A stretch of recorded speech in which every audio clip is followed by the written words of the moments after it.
And I'm Rob Nelson, live outside the Fulton County jail here in Atlanta. As Alex just said, as you know by now, multiple defendants have already turned themselves in, surrendered to authorities in this case. But let's be honest, today is the main event. Donald Trump expected here in just a few hours, another historic day in the American presidency. He is expecting to face his fourth set of criminal charges, all of it related to his alleged conspiracy to overturn the election results back in 2020, right here in Battleground, Georgia.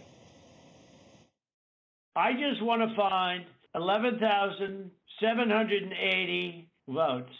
That infamous recorded phone call with Georgia officials may be the best known evidence in the case, but it is just one part of what prosecutors describe as a criminal enterprise and a sprawling conspiracy to overturn the results in Georgia, an increasingly purple state that President Biden won by just 12,000 votes. There was even more spirit. We got millions and millions more votes. You know, it wasn't even a contest. People said, well, what'd you think of 20? I said, we did much better. We did. You got to base it on the number of votes. We got many more votes in 20 than we did in 16. But the election was rigged. Now facing 91 criminal charges across 4 cases in 4 jurisdictions, the nation's 45th president will arrive at the city's notorious Fulton County jail today, accused of heading up a broad conspiracy to undo his defeat.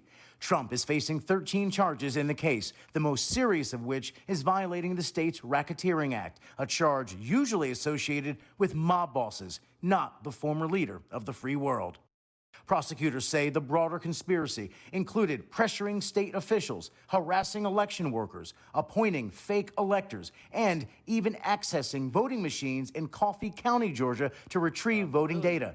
Republican officials, though, here in Georgia, including Governor Brian Kemp, have defended the state's election as free and fair. The defendants engaged in a criminal racketeering enterprise to overturn Georgia's presidential election result. Willis spent 2.5 years investigating the case after that recorded phone call became public. She secured grand jury indictments earlier this month, giving all the defendants until noon tomorrow to surrender. Former President Trump, the current frontrunner for the 2024 GOP nomination, has blasted the 100-page indictment as a politically motivated witch hunt and called Willis a radical left DA. He said Wednesday he would, quote, proudly be arrested today, and touted himself as a defender of election integrity.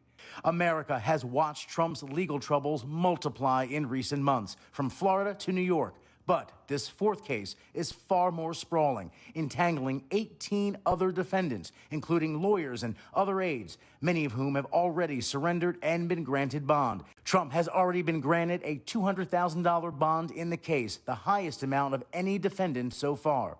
Atlanta officials have vowed to treat Trump like any other defendant once he arrives, meaning that fingerprints and the former president's first ever mugshot are expected. Now, it is unclear exactly when Trump will be back here in Atlanta after today. The idea of a formal arraignment in a courtroom, we don't know when that will happen. That appearance may be waived altogether, or it may happen virtually at some point down the road a few weeks from now. On top of that, the DA here in Atlanta, Fani Willis, has said she wants this all to go to trial within 6 months. Most legal analysts, though, they doubt that simply because of the complexity of the case and the sheer number of defendants. But again, Donald Trump expected here to face these charges, 13 of them in this conspiracy case, in just a few hours from now when his flight lands here in Atlanta. For right now, though, I want to turn things over to my colleague, Jay Struberg. He's outside the courthouse where all of this eventually will end up. Hey, Jay. Hey, Rob, yeah, you mentioned it. Today is all about the surrendering of Donald Trump where you're at the jail. The arraignment will not be happening today. At least we do not expect that. Now, Fani Willis, the district attorney, has proposed an arraignment for the week after Labor Day. That would be the week of September 5th. She says she has a schedule that doesn't conflict with any of Trump's other many legal battles. It is also possible that Trump will try to have his case moved from a state court to a federal court. And that is a move we have seen from other defendants in this case. And I want to go over a few of them right now. former Georgia Republican Party Chairman David Schaefer. His argument is that he was acting as a federal official when he was an alternate elector. He was part of that meeting at the Georgia State Capitol on December of 2020 when they organized. And what prosecutors believe, they were acting as fake electors to overturn the election. Also, former Assistant U.S. Attorney General Jeffrey Clark, he is also trying to get his case moved to the federal court, and former Chief of Staff Mark Meadows. Their main contention, they were working in the Trump administration at the time of the alleged offenses. But Rob, you can imagine trying to move this to a federal court. The move that our viewers need to know is that at a state court, they might not get such a favorable jury selection in Fulton County, where Atlanta is located, whereas a federal court, it might be more Trump-friendly territory. And some of those defendants making the case, they were acting in their job in their federal capacity, and that should also be a reason it moves to federal court. That matter's still tied up legally. We'll see how that continues to play out. I want to bring in my colleague, though, Abijoy Burnett. Good morning to you on a busy and warm day here already in Atlanta. And listen, what makes this case different, as we said a second ago, 19 defendants. This is a huge case, and already we've seen a steady stream of people come in and turn themselves in, including a pretty big fish yesterday. Big person yesterday, Rudy Giuliani, the former mayor of New York City. And so we know that there's so many people who still need to come in, but this list is really long. At the top of it, we have the former president, Donald Trump. We have several attorneys, state officials, and even a bail bondsman. The clock is now ticking for all of these people to either make arrangements or turn themselves in. While the world waits for former President Donald Trump to arrive at the Fulton County Jail in Northwest Atlanta, Georgia, some of his 18 co-defendants are already taking the mandatory trip to surrender. Wednesday, former New York Mayor Rudy Giuliani flew to Atlanta, shook hands outside the jail, then walked in where this mugshot was taken. Giuliani, one of the most high-profile defendants, remains defiant.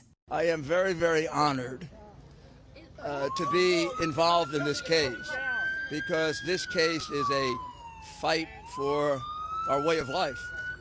This indictment is a travesty.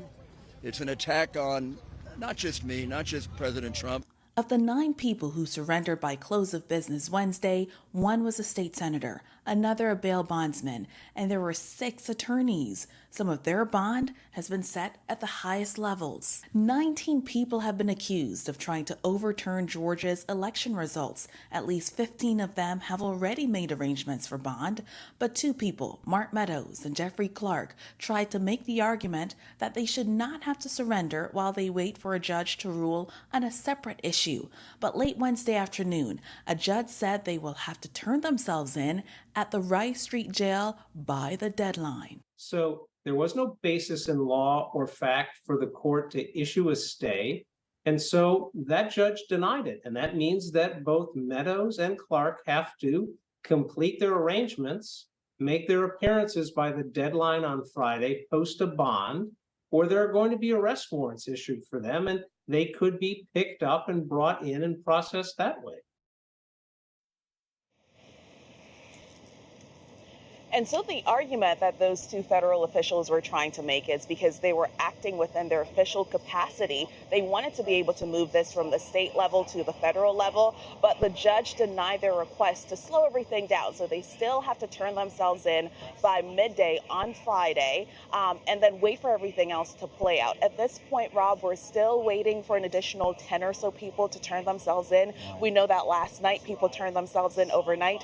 I haven't heard any updates about that just yet, so we're still waiting. Well, one thing we know, TikTok, yes. Just over 24 hours, and they have to be right here at this building one way or the other. Yes. All right, Joy, thank you so much.